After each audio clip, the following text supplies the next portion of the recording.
আমি এসেছি বাড়িতে আর দিদিও এসছে বাড়িতে। তো একসঙ্গে দুজন মিলে সকাল সকাল উঠে ভাবলাম চল রাস্তা দিয়ে ঘুরে আসি। তো রাস্তার ওপরে গিয়েছি, গিয়ে দেখছি এখানে একটা কী যেন ওখান দিয়ে দৌড়ে গেল। তো ওটাই ভিডিও করে তোলার চেষ্টা করছিলাম, যাই হোক সেটা ভিডিওতে আসেনি, কারণ সেটা তার আগেই দৌড়ে চলে গেছে।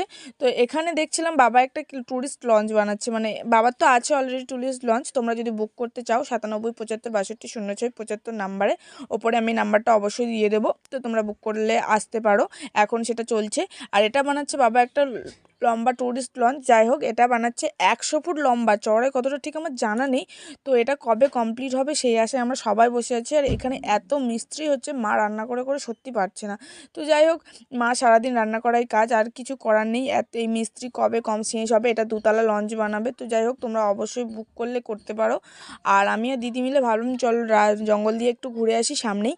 তো এই জালগুলো দেখছিলে, এগুলো হচ্ছে বাগধরার জাল। তো এখানে প্রায় সময় বাঘ আসে, তাই আমি আর দিদি একটু ভয়ই পাচ্ছিলাম, বললাম চল বাড়ি যাই, বেশিক্ষণ আর দেরি